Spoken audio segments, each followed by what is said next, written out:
আমি আশা করেছিলাম আপনারা এটা খুঁজে বের করবেন। করিডোরের প্রচারণা কিন্তু বাংলাদেশ থেকে ওঠেনি, এইটা উঠেছে প্রতিবেশী দেশের একটি নিউজ পোর্টাল থেকে। আপনার খোঁজ করে দেখবেন, আপনারা জানেন। তারা এটা বলছে, তারা এটাও বলছে যে আমরা আমেরিকার সপক্ষে একটা প্রক্সি যুদ্ধ করবো সেখানটাতে জাতিসংঘকে নিয়ে। আরে ভাই, জাতিসংঘ কি যুদ্ধ করতে পারে নাকি নিরাপত্তা পরিষদের বাকি সমস্ত সদস্যদেরকে বাদ দিয়ে? এটা তো একটা সাধারণ প্রশ্ন। আপনি জাতিসংঘ, আমেরিকা সবাইকে টেনে আনলেন, আমরা একটা প্রক্সি যুদ্ধে যাচ্ছি, তার মধ্যে জড়ালো আমি বিদেশি নাগরিক, আমেরিকান নাগরিক। এই প্রচারণাটা কোত্থেকে এসে আপনারা হিসাব করে দেখেন। এটা কি বাংলা? আর এই আমি বলি, আজকে যদি একটা আমেরিকার পক্ষে প্রক্সি যুদ্ধ আরাকানে হয়, ক্ষতিগ্রস্ত হবে কে? এটা আমি আগেও বলেছি, প্রকাশ্যেই বলেছি, ক্ষতিগ্রস্ত হবে কে? তার কিছু বলছে?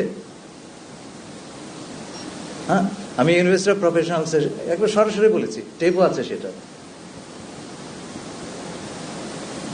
হ্যাঁ, তো ওখানে চায়নার সবচেয়ে বড় আপনার একটা অ্যাক্সেস টু ইন্ডিয়ান ওশান, তার তো এমনিতে অ্যাক্সেস নাই, আরাকানের ভেতর দিয়ে অ্যাক্সেস গেছে।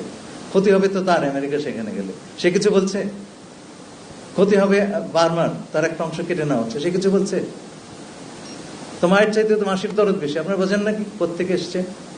প্লিজ অপপ্রচারের কোনো প্রচার করবেন না। যারা করেছেন করেছেন, এখন বন্ধ দেন রে ভাই, দেশের স্বার্থ বলে একটা কিছু আছে। আমি এগুলো বলতে চাইনি, আমি ভেবেছি যারা বুদ্ধিমান ব্যক্তি আছে তারা এটা নিয়ে দাঁড়িয়ে যাবেন। আমাকে সব কথা কেন বলতে হবে রে ভাই? সরকার সব কথা বলবে কেন? আমাদের তো এই কথাটা বলাটাও তো আমার জন্য সমীচীন নয়, কিন্তু আমাকে বলা নেই। সরকারের ভিতরে আমার ফরেন অফিসের সঙ্গে আমার সমন্বয়হীনতার কোনো স্কোপ নাই। I coordinate with foreign office on every issue. আর সেনাবাহিনীর সঙ্গে আমি খুব ক্লোজলি কাজ করি, খুব ক্লোজলি কাজ করি। দেখেন ভয়াবহ অবস্থা।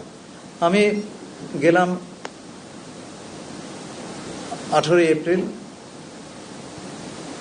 রোহিঙ্গা ক্যাম্পে, এর পরের সপ্তাহে কাতারে আপনার রোহিঙ্গা রাউন্ড টেবল, সেখানে আমি রোহিঙ্গাদের মনোভাবটা জানতে গেছিলাম। ফেরার পথে রামু ক্যান্টনমেন্ট পরে সেখানকার কমান্ডার জেনারেল মিনহাজ আমাকে বললেন যে আপনি যদি আমার পাশ দিয়ে যাচ্ছেন একবেলা চা খেয়ে যেতেন।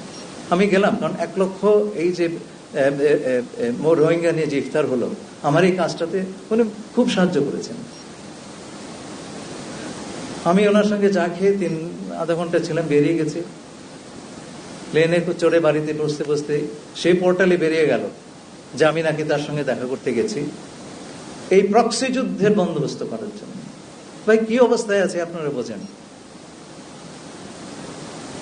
কতগুলো চোখ আমাদেরকে প্রতিনিয়ত তাড়া করে, এর অবস্থাতে আমাদের কাজ করতে হয়।